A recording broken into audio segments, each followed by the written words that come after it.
He's an English professor and philosopher, writer of the novel Naked in the Road, and interviewee of the YouTube channel Jackovacs Education. He's Barry Pomeroy.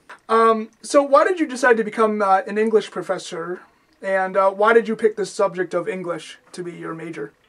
I actually kind of fell into the profession, being a professor, because I wanted to stay in school. I went to undergraduate degree at university, and it was very enjoyable. And I learned lots, and I even learned a few things in class. Mostly I learned from reading, and I learned from my colleagues, my fellow students. And then I thought, okay, I'd like to continue this experience. And then after my first degree, I kind of had to do a master's to continue the experience. So I did a master's degree, but a master's degree is only 2 years.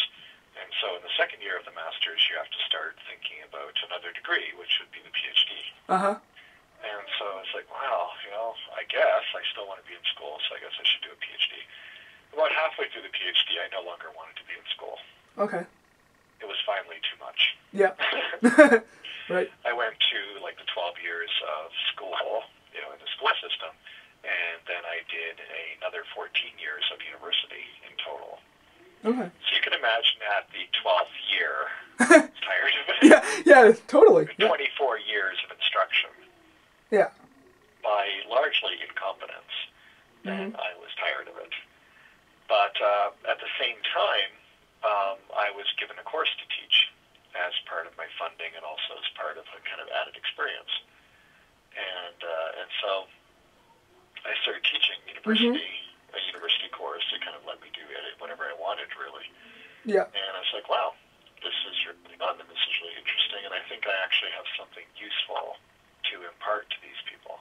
And so... Now you say incompetent. What? Trade. Okay. So why do you say incompetent?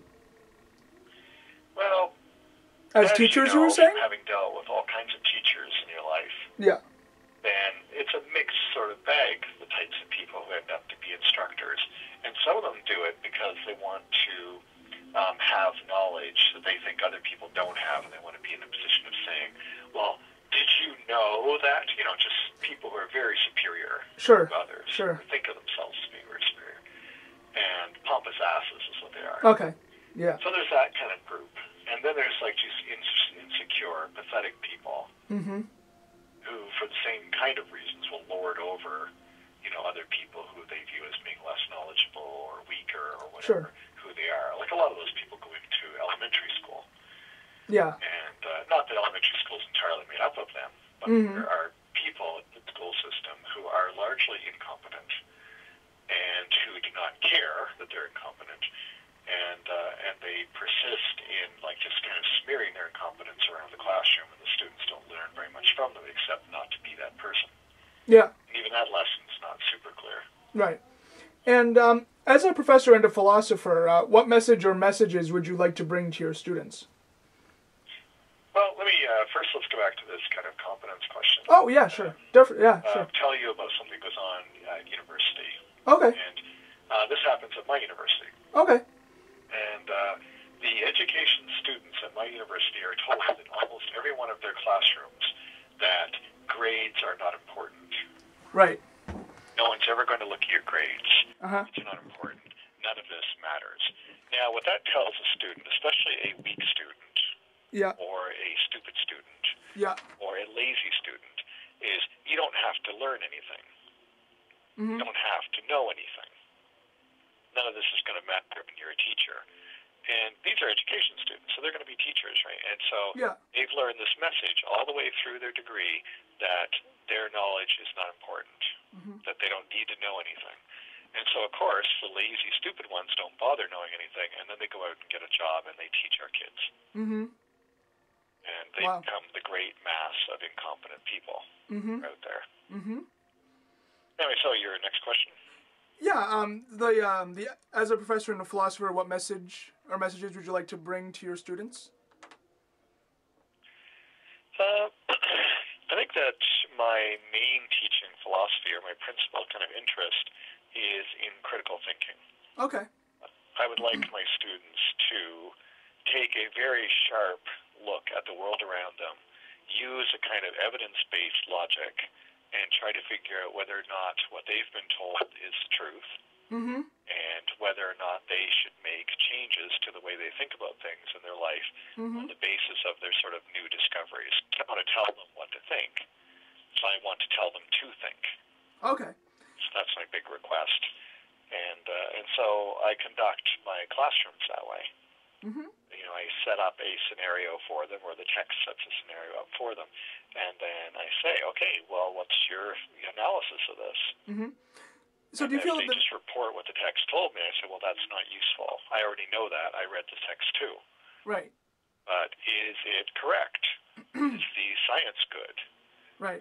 Is the way that we're supposed to take care of this problem, has that been presented accurately? Would you say that the videos on the Jackovacs education site are similar to how you teach? In some ways. Okay. Like they're a little more playful. Yeah. And they're also about a particular topic, and I don't really teach just my opinion. Right. Because when you teach critical thinking, you're not really teaching anything about your opinion, really. Right. You're trying to encourage others to present their own opinion and then to rationalize them. And one of the things that I do in the classroom that students have a mixed response to is that if they're wrong, if they say something that just doesn't make any sense, then I don't really say that what you say it makes perfect sense. Instead, what I say is that what is your rationale for believing that, and how are you going to substantiate that? Yeah. That's the question that I ask them. And so if they say, well, I have no idea why I said that, I say, well, that's not good enough. You're wasting our time. So go away, think about it, and come back when you have an idea. Yep. Otherwise, there's nothing to talk about. Right. And this happened when I taught in the U.S.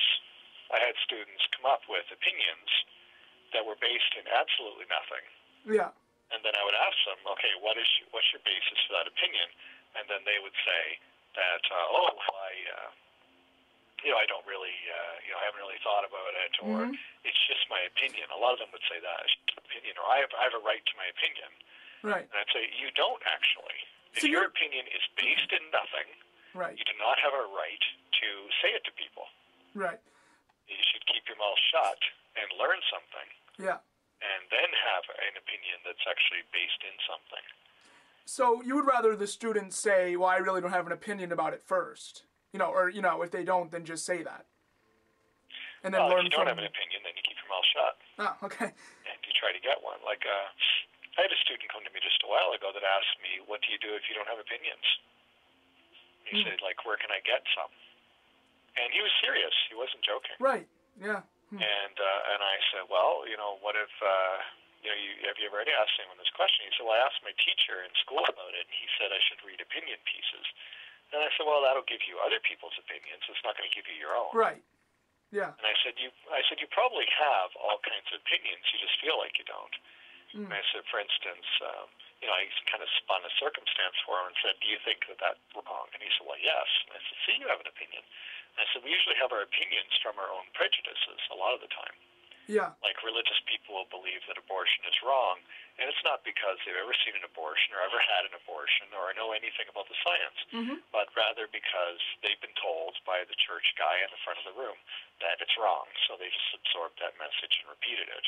And then there's some religious people that have thought it through, or at least tried to rationalize their position, and who have maybe more reasoning for it.